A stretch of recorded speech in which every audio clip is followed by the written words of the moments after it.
Hi folks, Chris Voss here from the ChrisVossShow.com, the ChrisVossShow.com. Come with a blog post we want to share with you, and of course give you the latest in social media and technology. This is a versus phone comparison between two phones that have come out most recently. This is the HTC One S. The HTC One S, and it's found from T-Mobile that we'll be testing. And we also will be testing the Sony Xperia Ion from AT&T. So thank you for both companies for providing these phones to us. And we're going to be testing them out so you can compare them side by side and decide which one is probably better for you. So let's get into it. So we'll go ahead and turn these puppies on. Get them all going. Now, there is a bit of difference in the OSs in both of these. The one that we'll be testing with the Sony still has the Gingerbread software on it, even though it's new, but it does have some other features that it can compete with. The HTC One S is working off of the latest Android 4.03 OS, and so we'll get a chance to see how they hold up in their performance. Looks like we need the Sony to come up for us. There we go. So we bring these up so you can see how they boot, how they come up, the speed that they come up with, all that good stuff.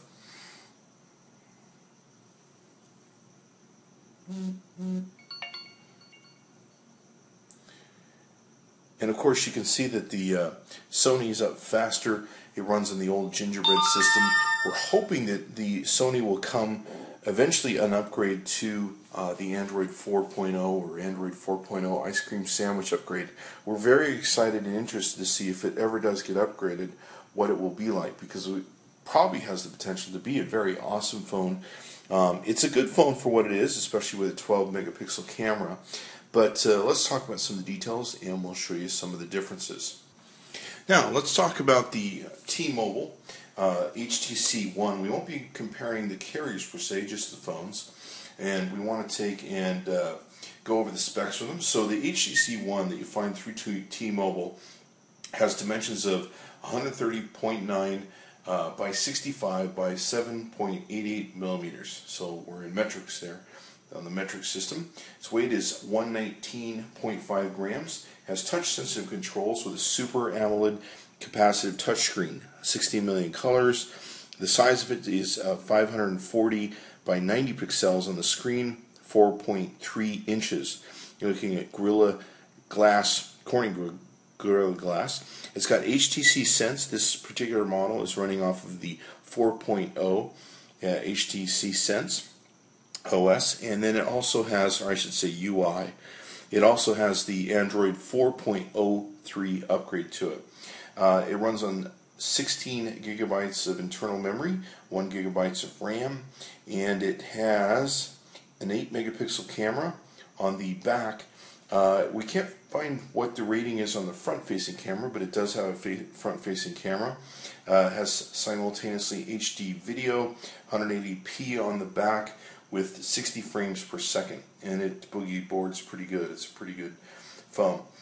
It's got a Qualcomm Snapdragon dual-core 1.5 gigahertz, and let's see, it's got a standard battery of 1650 milliamps, and great little phone from our experience with it so far.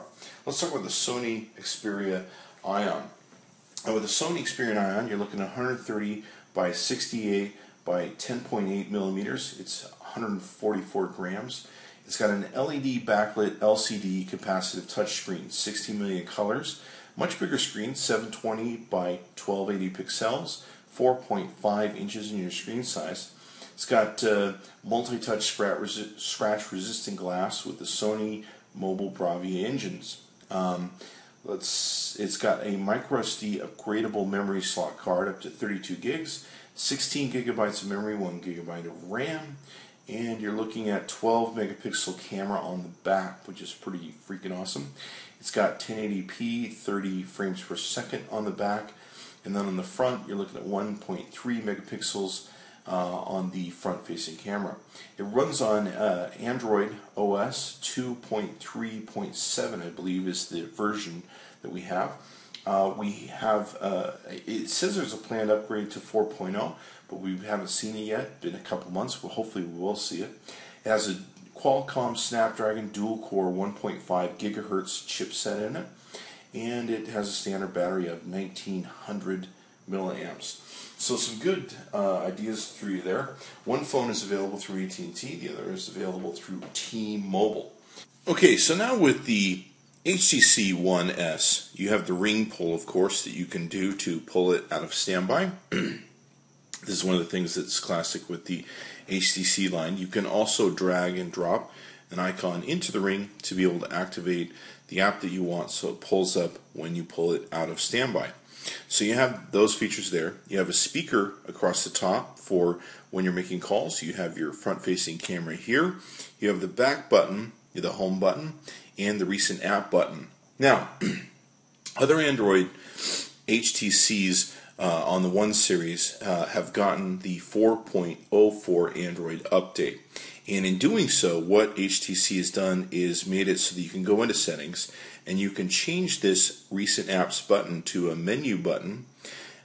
With the HTC old ones, they were built in with menus in the system and the software, as opposed to down here with the buttons, which is still software based really when it comes down to it. But it also makes it so you can switch it back and forth to where you can tap once to make recent apps, you can tap twice to bring menu. It gives you much more customization, and you can have a menu button like many other Android phones have. So we're hoping it will come out with that, and if it does, look for it. It'll be very cool because we really like that feature. That's pretty much the front of the T-Mobile. We like it. It's kind of a steelish type body, which makes it feel a whole lot more strong and comfortable in the hand. Some of the other HTC products have been a plastic body. And so we kind of like the top and the front fascia. We'll show you the rest of it here that has the steel to it, or the metal, if you will. Now, let's take a look at the Sony. We'll go ahead and turn this on. This has got the gingerbread slide unlock to it. You can see here, very simple and easy to take and do. Now you've got your menu button down here, you've got your home button, you've got your back button, and your search button. Now one thing we found is we've had some trouble with these buttons in getting them to, you have to hit them just right and kind of push and move up. I don't know if it's our particular phone that we've had, but we notice you have to hit it just right. We're hoping with the Android update, if it does come to this phone, we'll take and eradicate some of those issues. You can see here we have a front-facing camera and a very small speaker. Let's compare the screens. You can see the screens here, just a little bit bigger screen on the AT&T Xperia Ion for Sony. And let's go ahead and kind of line these babies up. You can see here it's of course a little bit wider screen, not much, on the Sony Xperia Ion over the One S. So you can see the differences there. Let's take a look at how they look. Let's take a look at how they look side by side, and from the bottom, tops, and sides. Okay, here's a bottom view of the phone side by side. You can see here that the Sony Xperia Ion is a little bit thicker. You can see here that we also have microphone holes to take and pick up sound. That's pretty much it on the bottoms. And on the HTC One S, we have the power button. We have a pop-off area. We'll show you that here in a second, what that does when we flip it over. We have a microphone hole and an earpiece hole. One thing that's really nice about the Sony Xperia Ion is they've placed the earphone button right in the center. And in doing so, some people will put their fingers up at the top of their cell phone, and so whether you're left-handed or right-handed, it's less likely to get in your way than when it's over here. Because I've had sometimes where it'll be on one side or the other, and I have problems bumping into it, depending upon what I'm doing with the phone. Maybe I'm trying to watch a video or something, etc., etc. So this makes quite a bit of difference. I like this being up in the middle. Is it better? It's really up to you to decide. Okay, so here we have the two of them side by side, and let's take a look. We've got on the HTC One S, we have a rocker button up and down. I really like this version of the One rocker button. Some of the other versions of the One had a plastic button that was much more longer and easier and more pliable when you touch it to change the volume. This one has got a lot more strength to it where you're not constantly setting it off. So I like it much better. With the Sony Xperia, you've got a shutter button here. You've got a very small rocker button here and your power button. Once again here you can see that we've got on the One X, we've got a charger port where you can take and plug this into. One thing you can do is if you buy an adapter, you can plug this into an HDMI TV. So that makes it really fun. You can put out to your HDMI. You have to buy the adapter. You can get that from Amazon or other places. Once again, with the Sony Xperia, they also have a plug for the HDMI cable. Now you don't necessarily have to buy an adapter, but you do have to buy an HDMI mini to HDMI normal output cable. I think I got one off of Amazon for like $8. So you can buy those and get those ordered. There is a cool system that is built into the AT&T Sony where when you do hook it up to a TV, it creates kind of like a iPad presentation, and we might show you some of that here in a bit. But it's very cool that way in how it presents itself. And it also has, of course, a charger port where you can take and charge the device and all that good stuff, or sync it with your computer. So that's on the left side there. You can see the Sony is a little bit bigger than the HTC One S. Now, on the back with the HTC One S, you're looking at the camera here. I really like the camera that's built into the HTC One S. Much better than the HTC other lines, because in the HTC other lines the camera lens isn't well protected, but it is on the S, and I really enjoy that. It's got a ridged raise up from it so that it protects the camera lens itself. It also has a nice flash right here. You can see it's got the logo of HTC built into it. A ridge that comes up, Beats audio, and then the speaker system is down here. With the Sony, you're looking at the cameras here, the flashes here, and the camera is protected on this one also. And we've got a very small speaker right here in the Xperia logo and all that good stuff. Now, both take and come apart off the top. The HTC comes apart just so you can put the SIM card in off the top and give you access to that. The Sony comes off the top so that not only can you insert the SIM card in it, you can also insert a micro SD card to be able to expand your memory. So that makes it very cool. Okay, now with the T-Mobile HTC, what we're looking at, as you can see, of course, here it's got the HTC Sense setup. It runs on a system where it's not an infinite scroll. You go from one side to the other, back and forth. You have, of course, access to be able to create all sorts of really cool widgets and everything that comes with the system. You have the same with the Gingerbread, just a little different style and presentation, but being able to customize the widgets and everything makes it very cool, so that you can make your own icons, folders, all that good stuff. Great customization ability. With the Sony, you're looking at about the same thing. It doesn't have infinite scroll. It goes left to right. You do have control over being able to set up different things with being able to get in your menus, widgets, all that good stuff. Notifications wise, for drop downs, you can see the menu is a whole lot nicer. Of course, part of this is the Android system that makes it upgradable and looking very pretty. You can more easily get into your settings from the Android update. With Gingerbread, you kind of have still the old plain world update of how that looks and works.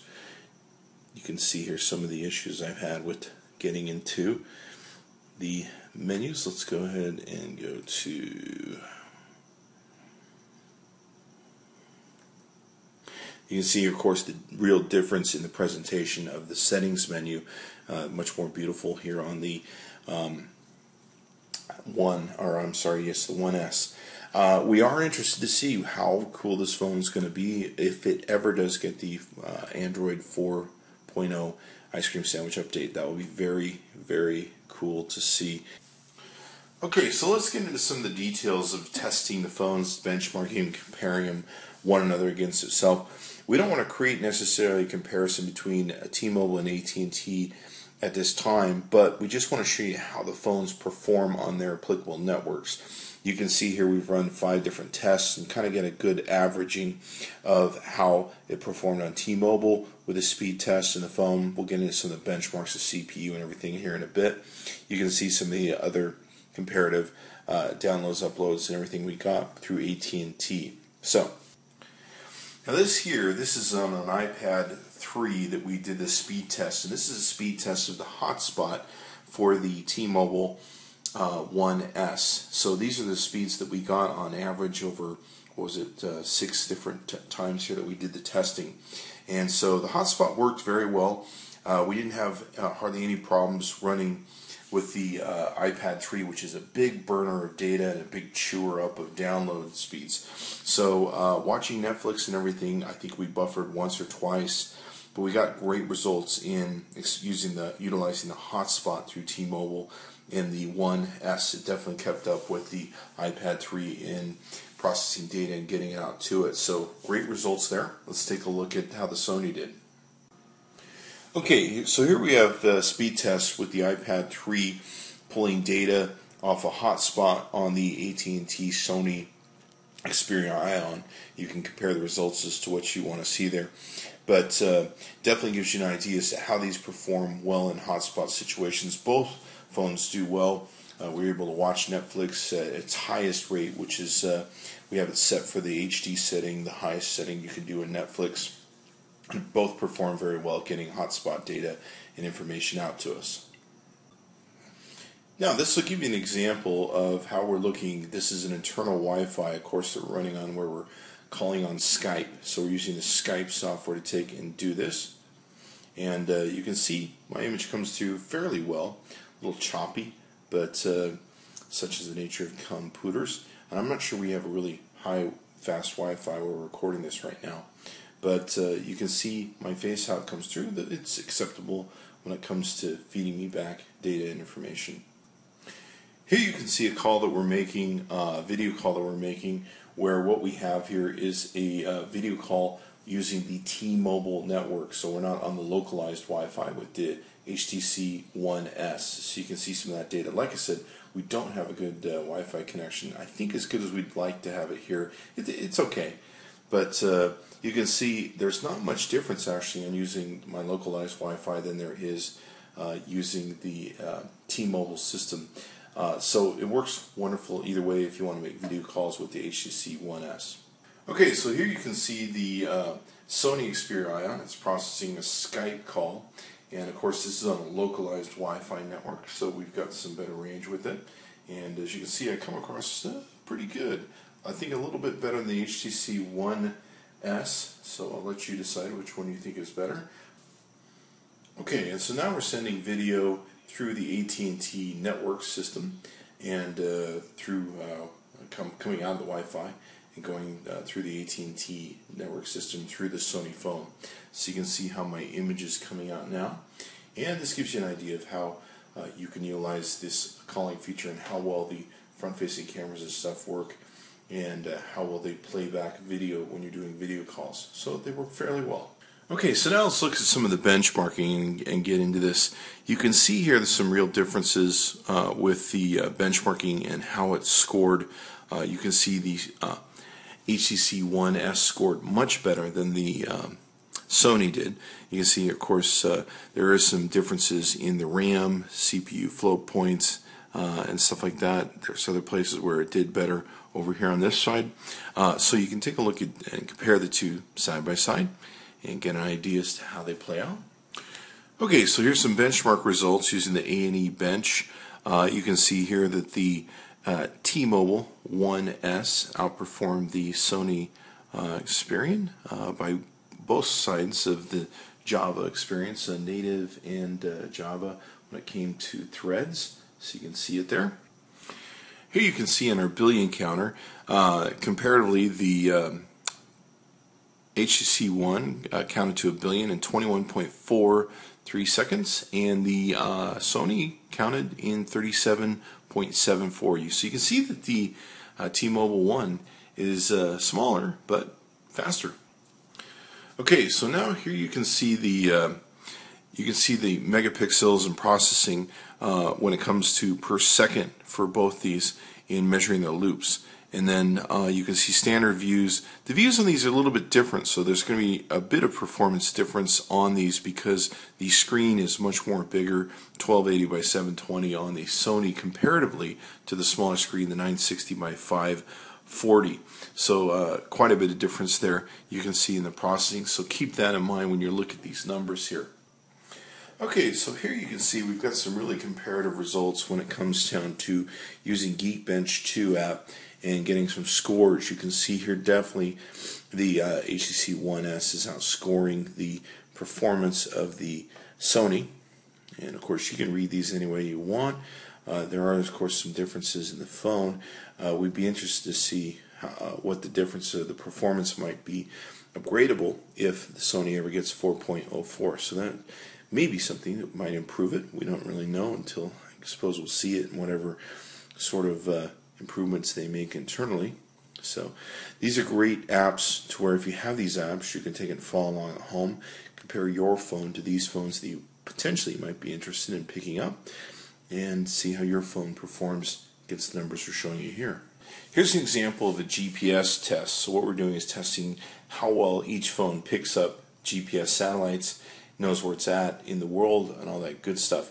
You can see here that the T-Mobile One S is picking up a little bit more when it comes to in-use satellites that's picking up than the Sony. So it's getting much more accurate down to where you're at on the planet than the Sony.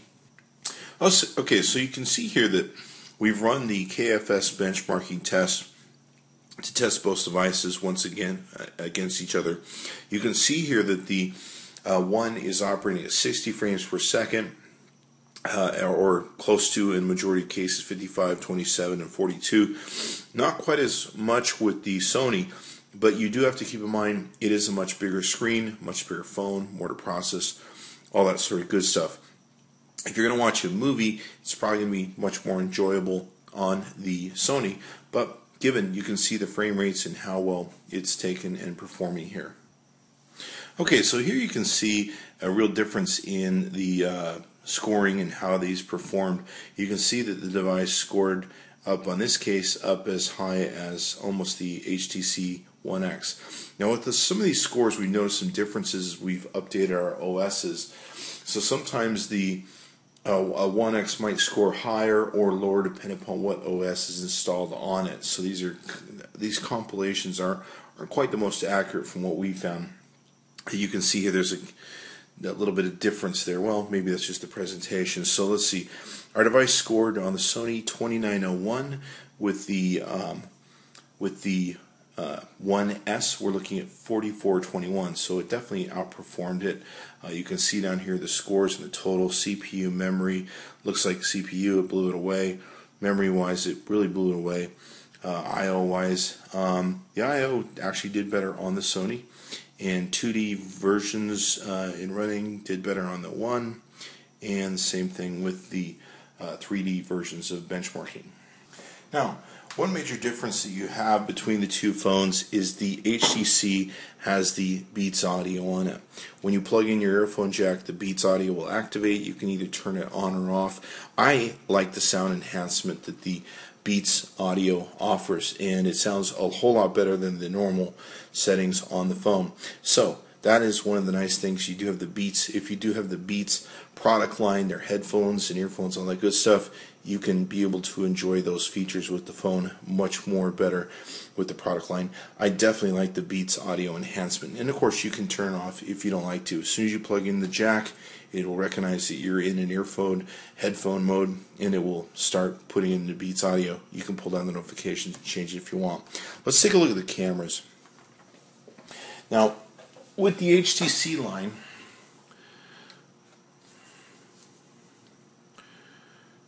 let's get into this. We've got, you can see here you have the ability to control the flash up here. We've got a low battery, so we're not seeing it, but you can control the flash on and off up here. You've got settings where you can go into the camera. You can set different resolution settings for the camera, all the way down, I think, to very small pixels. Same thing with video quality. You can adjust the video quality down if you so choose, and all that good stuff. Let's see, with the other thing, you've got durations, image adjustments, ISO, white balance, continuous shooting. One thing that's really cool about this is you can do continuous shootings where you can limit up to 20 frames. You can press the button and bang away, or you can do continuous shootings. The limit to 20 frames is cool because you can choose which ones you want to keep and delete the rest. So really nice that way. Camera options you can see here. Video options, these are all pretty standard with the Android system. Camera interface, all that good stuff, auto upload. You've got different shooting sequences that of course you can take and use here: auto, HDR, panorama, portrait, all that good stuff. Pretty much a standard operating procedure with your Android phone. It does have zoom in, zoom out. This opaque thing here is going to be different effects that you can add on to the system, and by adding those system effects on, you can see immediately a return on those effects viewed through your camera. So that's very cool there. Now you also have a shutter button, which is that button right there. You also have a video button. By pressing this camera, you will start your video for recording, and that's how that works. Let's take and get into pictures, and we'll show you how this is performed picture-wise for us. With the HTC line, they do a little bit of a thing where they bump up the yellow, blues, and greens, or at least we notice this in the One line. And as you can see here, video and stuff will come out with a little bit more yellow, blues, and greens than normal. Now they do that to bump up the brightness, evidently, or that's our theory, so that things look a little more bright and colors pop a little bit more. One of the challenges is if you get in a very yellow environment, blue or green, it tends to overbear on the screen. To give you an example, this floor of mine is much darker of a brown, where here it almost looks like a yellow. So it takes great video. There's no question about that, but one thing you want to do is go into the settings and adjust some of those down so that you can take and not have that experience as much. It's really not that big of a deal. You just notice it in green. A yellow environment's the worst. Is when you really notice it. The rest of the time your video comes out looking awesome, and it pops, and it's got great colors. Here's a low light video that we took. This is in a low light situation using the flash or the light that's on the back. Came up with great results. We were very impressed with how it performed in the dark, if you will, and the colors still popped and came out. We had clarity on the picture and could see things very clearly, so that made a huge amount of difference. Once again, here's a photo that you can see that we've taken. This is not the right color for my floor. We've got it's more yellowish in this picture, and the greens are popping out of the photo. It takes great photos, there's no question about it. It's great camera for photo taking, 8 megapixels. It's going to rock and roll. But like I said, there's kind of the thing where it makes your photos pop just a little much. Here's an example also of a low light photo that we took, and this gives you an idea as to how it comes out in low light. Once again, great colors, you can see they pop off, great picture and everything else. The flat. Okay, so now let's look at the camera menu on the Sony. Now with the Sony, like I said, it still has the gingerbread setup, so you're looking at a few different options. The one thing that Sony tries to sell is this 3D sweep panorama, 3D sweep multi-angle. I've tried it. I don't seem to notice anything really all that grand about it. I wasn't that impressed, just being honest with you here. So they think it's great, so take their word for it or play with it. You can see here some of the different formats. These are all similar to stuff you're going to get. You can adjust your settings over here for exposure. Technically, it's all the same that you're going to get with any Android phone. Control over your flash, etc., etc.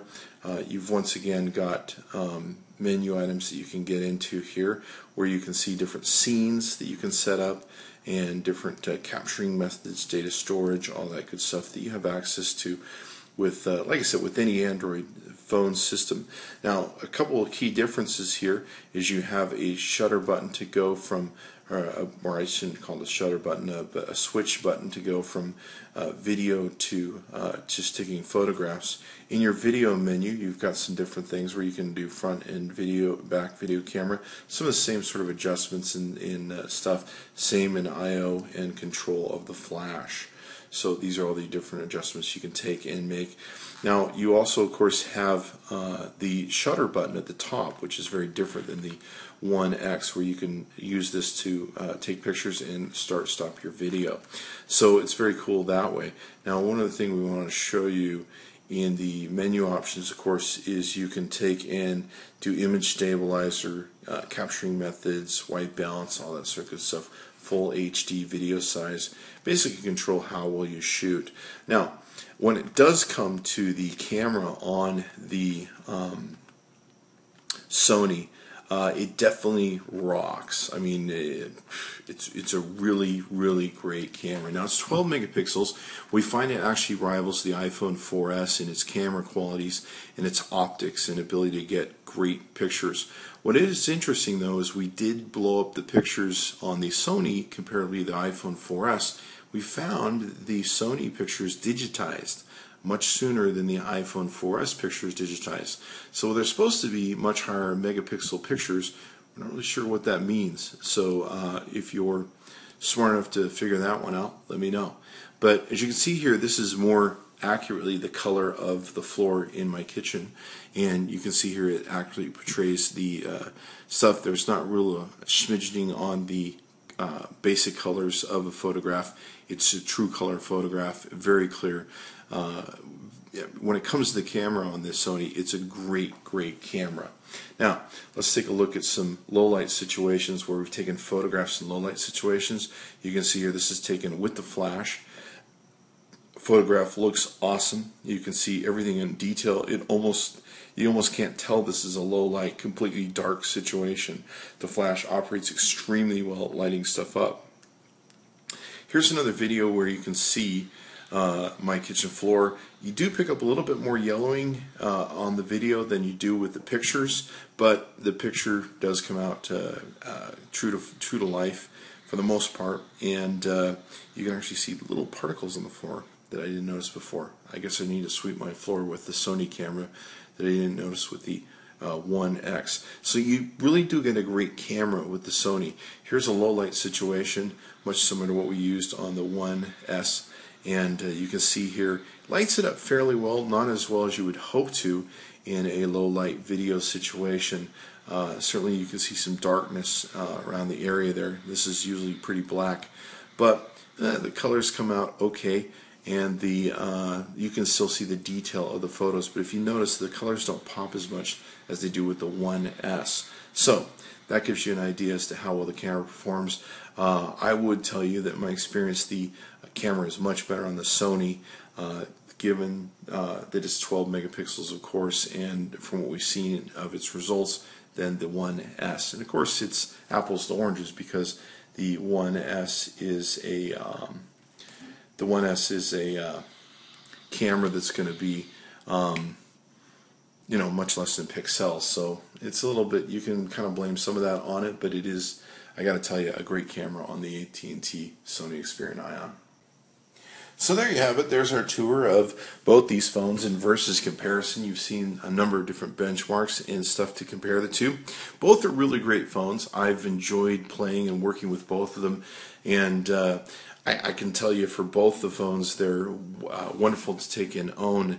I would love to see the Sony Xperia Ion with the Android 4.0 software, and I'd be interested to see how it performs in benchmarking at that basis, and it would be an incredibly awesome phone from what we can see of it if it was upgraded to that format. You can go to t-mobile.com, that's t-mobile.com, to look at the HTC One S. It's a great phone. You'll see us reviewing it with a number of other phones on the chrisvossshow.com and our YouTube channel. Be sure to tune in for those. You can also go to att.com, look for for their wireless section, and check out the Sony Xperia Ion. Now, the Sony Xperia Ion with the HDMI output is really cool. You can also do the same thing with the One S, and I would recommend testing out both because they definitely are very cool, especially when you broadcast them up. There's different features and cradles and stuff that they make for both phones, which are very awesome too. So be sure to check out both phones. Thank you to AT&T and T-Mobile for providing the phones for this review. And be sure to check back in the chrisvossshow.com. Often we'll be doing more of these types of reviews, and we hope to see you there. Thanks for coming by.